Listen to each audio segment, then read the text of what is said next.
We don't do that here. But the cream rises to the top. Hey, just a quick note before the festivities begin. This was recorded before UFC 302. All right, so throughout the episode, you might hear some references to fights that at the time were going to take place, but obviously, as you're listening, have already happened. So, quick plug: if you want to hear the entirety of the releases up front, as it's the day it's recorded, it's released on Patreon. So go to patreon.com/lvxmedianet. You get the whole thing. It's uncut, uncensored, unfiltered, blah, blah, blah, blah, blah. I just touch it up for audio quality, and that's it. So go check that out if you want to get the shit all ahead of time. But otherwise, let's get right the fuck into it. Bellator Champions Series in Paris. Just some quick ones. Yves Landu gets the split decision over Jonas Billarino. Costello Van Steenis submits Gregory Babane in the second. It was an interesting submission. I thought that Babane had the better position. I didn't even realize what was happening based on the camera angles. Cedric Doumbé stops Jaleel Willis in the first. He's moved out of PFL and he's up in the BCS brackets now, so he's going to fight Anthony Pettis. It was a fun fight while it lasted. Willis, a lot of frantic, anxious energy, but he was still game, all things considered. And yeah, Doumbé does what he does. Patchy Mix Magomed versus like fucking David Davidson. Jesus, what the hell kind of name is this? Patchy Mix keeps his title at bantamweight, so fun.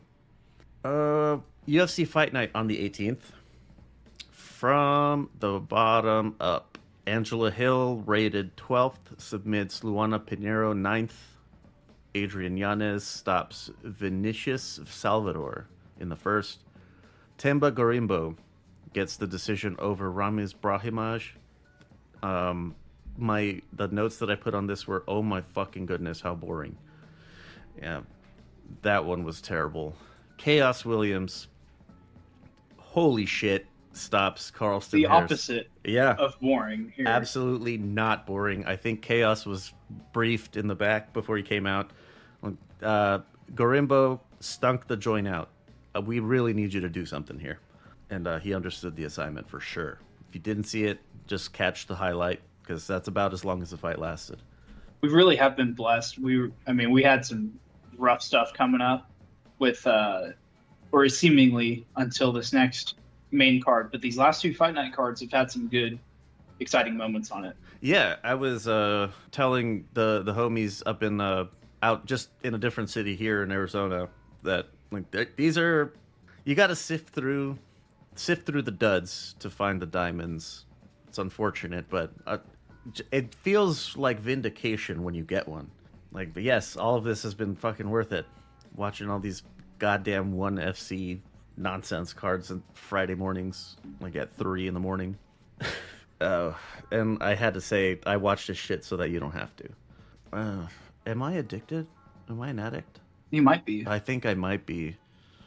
Damn. I should talk to somebody about this. Lerone Murphy, I think, did a really great job with Edson Barbosa. Edson, was he trying to do too much? And that's why Lerone's really not easy work, but he made pretty good work of him. Yeah, well, Barbosa, especially later in his career, he feels like he's, pedal to the metal kind of fighter. He's going to throw out his wheel kicks, and he's going to try and make, a splashy shot land. Headlines. But the problem is he's old. He's like in his late 30s, and it's eventually you're going to run into someone who's a little more studied. They're not going to, bite on a lot of your feints. They're going to make you, work harder than you want to, and then you're going to lose steam, and that's what happened. So Lerone moves up to 11.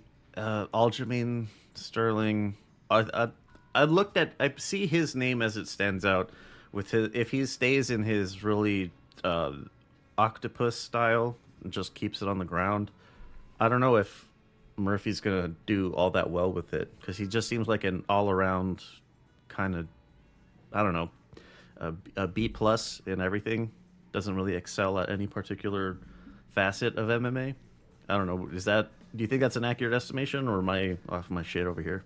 I think that's probably closer to accurate. I'll admit I don't know a whole lot about Lerone Murphy. I've seen a handful of his fights, but not enough to really break it down that well. But I mean, he seems like a very well-rounded fighter, and Sterling's a specialist. So you definitely wouldn't want to give him Sterling next. But this is a stacked division, so he may not have a choice. Yeah, if he wants to make his way to the top, he has to make big moves. There's too many good names in front of him. I looked at it like Arnold Allen. That would be a good. Is that all Brit sort of thing? Murphy can be hit. It's kind of his problem. Yeah, Arnold would be a bad matchup. Emmett actually would. Maybe I take that back. Because Emmett could kill him if he makes a mistake. Bryce Mitchell, dog. Get Bryce Mitchell in that bitch. Terrible. Actually, yeah, you could give him Bryce. Although that's not an easy fight though, because Bryce has got a lot to work with too. So, if the Lord be with us, who could be against us? Bryce Mitchell can't be stopped. Oh, that's right. He didn't read his Bible before the Emmett fight. What he said something on social media recently in some podcast interview or something. He said something about homeschooling his kids, so that they don't turn out gay, or they don't turn trans or something. Okay. It was an odd thing to come across. It just shot in my head. Diego Lopez is at 14th now. Lerone, you're fun to watch. That kid is, you might have to give up that ranking. We have someone else more deserving of it. Wow. Diego Lopez, that's still on the wagon. Anything more on this or anything else? Any preview or recaps that we might have missed? That I might have missed? Nope. I think we've got it all covered. Cool. Into previews on June 7th. This one is also in Bangkok, Impact Arena, 1FC 167. It's a really big card. There's a lot of fights on it, but I just picked out the top ones. If you're going to watch this, to pay attention for. Cade Ruotolo. He's a submission grappling phenom. He's crossing into MMA versus Blake Cooper. Mikey Musumeci. Submission grappling. If there is a number one guy on earth, it's probably him. Versus Gabriel Sousa. Rod Tang. Kickboxing flyweights. He's fighting Dennis Puric. Rod Tang is he's a monster, so fun to watch. Yeah, that's gonna be a badass fight. And then Tawanchi Saenchai versus Joe Natwood. These are Muay Thai featherweights. Apparently, this is a rematch, bad blood kind of rematch, and Muay Thai is brutal enough on its own, so this should be another entertaining fight to watch. But yeah, Rod Tang for sure. That guy's a machine. All right, June 8th. PFL Europe, the European season continues. I didn't find what fights are going to be on this. At least not. I think it's going to be men's bantamweights and women's flyweights or something. I don't know. But Savannah Marshall, Olympic boxer, she's making her PFL debut here. That's probably the only highlight. UFC Fight Night at the KFC Yum Center in Louisville, Kentucky. What a horrific name. It is terrible. The Yum has an exclamation point. Just a little aside. Cringe. Makes it worse. From the bottom up here. Miguel Baeza versus Punahele Soriano. Punahele. Welterweights. Julian Marquez versus Zachary Reese, middleweights. Bruno Ferreira versus Dustin Stolfus, middleweights. Raul Rosas versus Ricky Tercios, bantams. Raul Rosas, he's one of those guys. How many times has he lost? Because I know that he took one, and it seems like he's fallen really far down the ladder since then, further than a single loss would merit. He's only lost once, and then he killed Terrence Mitchell. I think that was a particularly bad knockout on the Grasso Shevchenko card last year. I think he's just not fought in a while. It's been 8 or 9 months since we last saw him. September 16th card. Yeah, that was the one. Terrence Mitchell, he's one of those D1 guys that they're trying to build up. He's at LSU, if I recall correctly. Co-main, Dominic Reyes, rated 15th at light heavyweight versus Dustin Jacoby, and the main. I am shocked. Oh, I'm shocked that Dominic Reyes is still fighting. He fell on really hard times. I would not, if I were a betting man, I would not pick Reyes. This is not good for him. He's lost 3 in a row. Is that right? Yeah, I'm trying to check. Yep. Lost to Jones, and that was a fight that he probably should have won. Many people believe he got robbed against John Jones, but then he got destroyed by Blachowicz, and then he got destroyed by Yuri Prohaskov, and then he got knocked out by Ryan Spann. I mean, that's bad. So I don't know what he's doing. I guess he's still trying to make it work. Yeah. But yikes! I don't know if I have. Why is this at middleweight or is this at light heavy? I'm probably light heavy. Okay, yeah, I'm mixed up. 3 in a row. And all bad, all stoppages.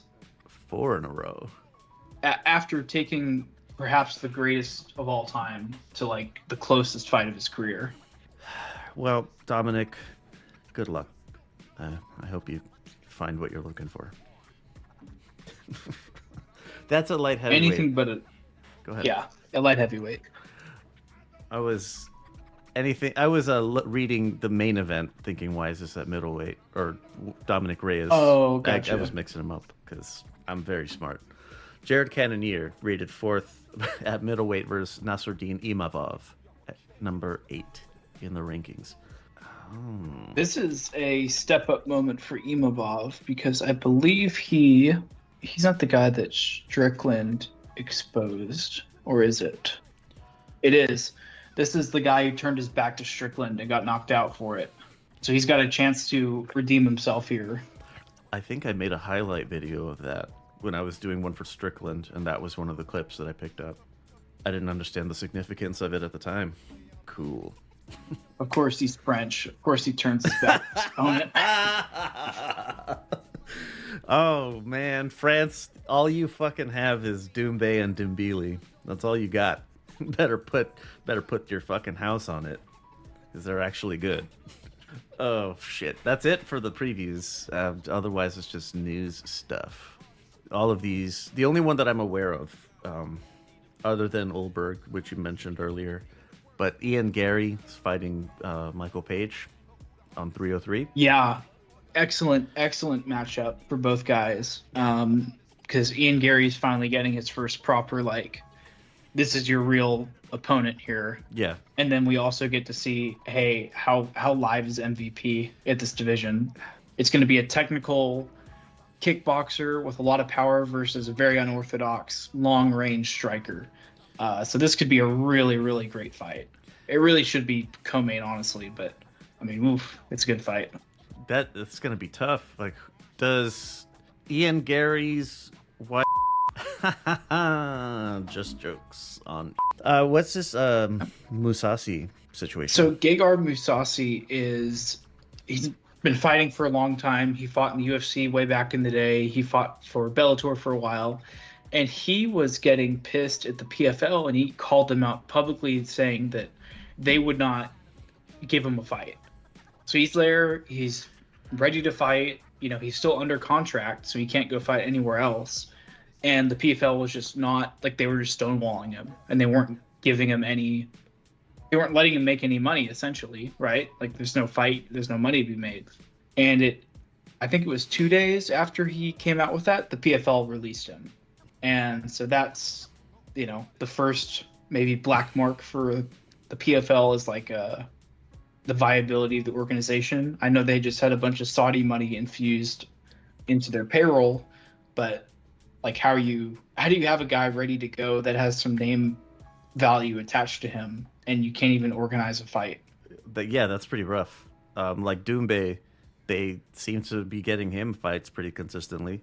I had heard some people talk about like maybe they can't afford to be paying the fighters what they had initially agreed to, and so it's sort of like, well, if we can't honor this agreement, then we can't give you the fight. It would be a loss for us. But I don't know how true that is. It's just speculation. Man, that's unfortunate.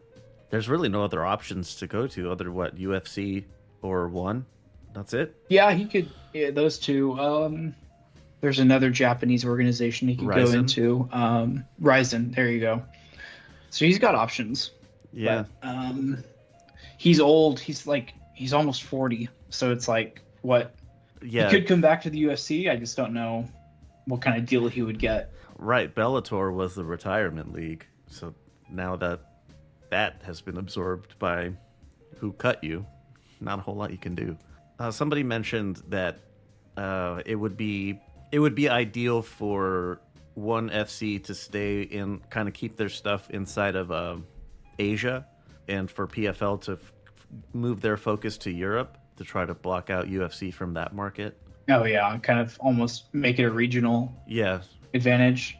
Yeah, and then let UFC keep North America, which that's giving up a lot, but yeah, if they make themselves regionally, like ONE FC is almost exclusively in Asia. A lot of all of their events are in Thailand, pretty much. Yeah, it's almost exclusively Thailand. Yeah, because that's like obviously the Muay Thai capital of the world, and that's their market. Yeah, they pick up Japanese, Korean fighters, Chinese, and other Asians. Definitely. And they have the occasional event in the Middle East, but I mean, at this point, who doesn't? The only thing I can only think of in that regard is who would South America? UFC has the bigger hold on it. Oh yeah, they have so many Brazilian fighters in their history, and they have the two most well-known ones in Aldo and AP. So yeah, I mean, it's definitely value to be had in like trying to focus on a regional and building up a more local fan base. But like the UFC is international. Like we'll be having a fight in Spain for Ilia Topuria sometime soon. We regularly go out to Australia for fights. The UK is going to host a fight, although I think the entire country is going to sleep through that one. But do you know the story about that? No. So the card 304 that's coming up, that's headlined by Leon Edwards and Bilal Muhammad, that's taking place at the card starts at 9:00 Eastern Standard Time. So like 2 a.m. UK time. That's when the card starts. That is ridiculous. What the hell is that about? As if Americans are gonna pay to watch like Leon Edwards fight Bilal Muhammad. Like obviously it's the Brits you're trying to market this to. Yeah, you have a British champion, you should be focusing on the British market. I have very little interest in that other than being a fucking grimy addict. That's it. And the fight, like top to bottom, like is Brits. It's Edwards. It's Paddy Pimblett. It's Tom Aspinall. It's Arnold Allen. These are all regional fighters. Why are you putting the card at like everyone's bedtime? Yeah, man, that doesn't make a whole lot of sense. That does, but I don't know. I'm trying to suss out what Dana White is thinking. So that's a losing battle.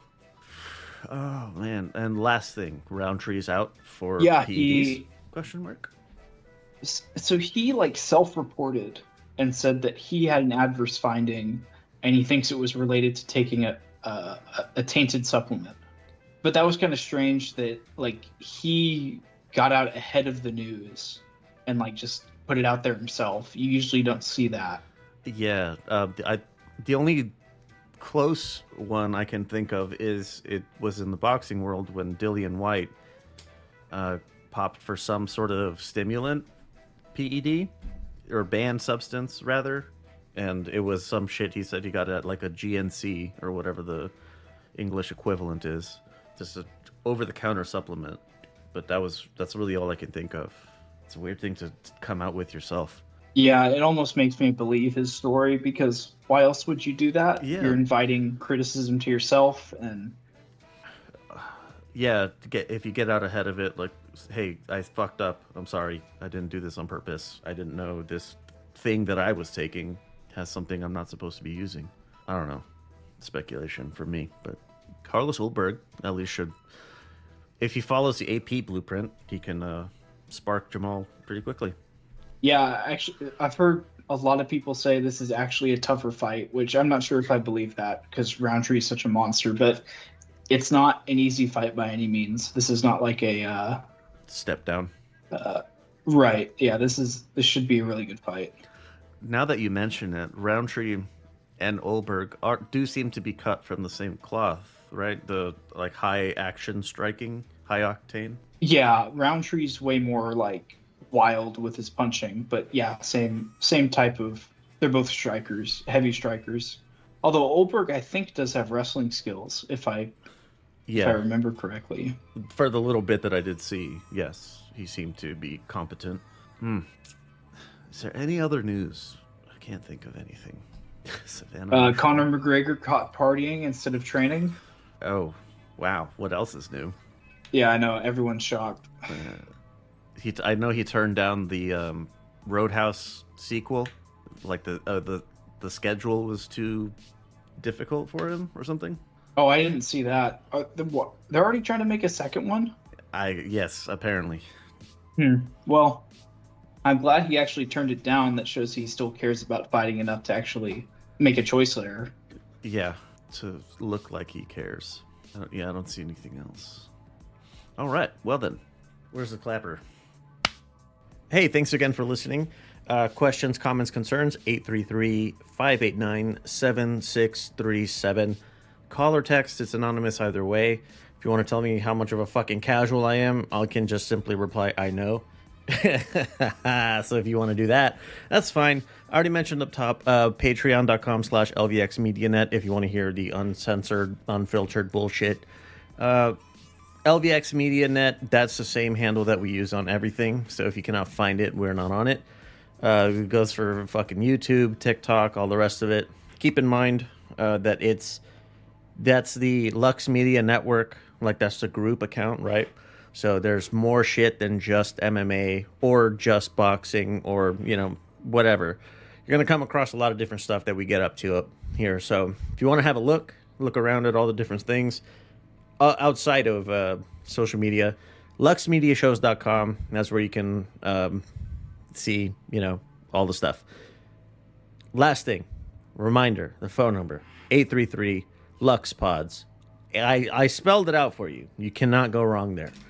So let me know what you think about this show, this episode, or whatever the fuck else. I definitely want to hear your takes. So if you want your audio cut into the show, call, go straight to voicemail. So I'll leave it at that. Let's get the fuck out of here. There it is. Parting words time. Fuck Tyson Fury. Extra. Yeah. Fuck Tyson Fury. Bad news, sports fans. The Celtics, or rather the Pacers, blew another lead to the Celtics. So we can all cry about that together. I know everyone was very invested in that, but breaking news there. Clutch corner three to send the Celtics to the finals. Lame. I know we talk about basketball a lot on this podcast. All the time. We just had to bring it up. Playoffs bracket. I know that the playoffs are happening, but I don't know. Oh, the Timberwolves. We got fucking swept by the Timberwolves. Congrats, Phoenix. We did great. But it's okay. Dallas is exacting revenge right now as we speak. Game 4, and Mavericks are sweeping. What's the guy's name? Jovic or something? Jokic? That's Denver's player, Nikola Jokic. Dallas has Luka Doncic. That's what I was thinking of. Luka Doncic. He's apparently very much into Overwatch. He is. He's a top 500 player. Yeah, that's pretty cool. I saw some video earlier where it was a clip of his stream, and he's voice chatting with the team, and they're like, "Oh yeah, what do you do?" "Yeah, I play basketball." Oh yeah, like you're on a rec league or something like that. Like, no, Yeah. I play for the Dallas Mavericks. With a lot of disbelief, of course. Like, what the fuck you do? Yeah, so that I thought that was pretty fun. His deadpan sense of humor is really funny. It explains his on-court toxicity because it's that's what an Overwatch player does. So I didn't know that's what he was like. He was a dickhead on the court. oh my gosh, he chirps when he's on fire. He chirps with the crowd so much. Like I think he was yelling at some like family in the crowd, and he was like, "Go on, bitch!" after he hit that game winner in game 2 or something like that. So Oh, the Overwatch filter needs to be added. So whenever he says "Go home, bitch," it says, "It was very nice playing with you." yeah, it should. He should get league suspended for that. It's not good etiquette. All right. Do you have anything you want to throw out other than Celtics? Fucking always goddamn Celtics. Everyone who listens to this podcast, is the only request I'll make from you. Please, everyone, gather together in prayer and pray that Dustin gets the ghillie, because it would be really funny. That would be the funnest timeline. I'll be lighting a candle for it. All right. See if we can manifest that into existence. I'm hopeful, but let's do it. Let's light your candles, burn your sage or whatever the fuck it is that other people do. That's it. We're out of here. All right. See you guys next time.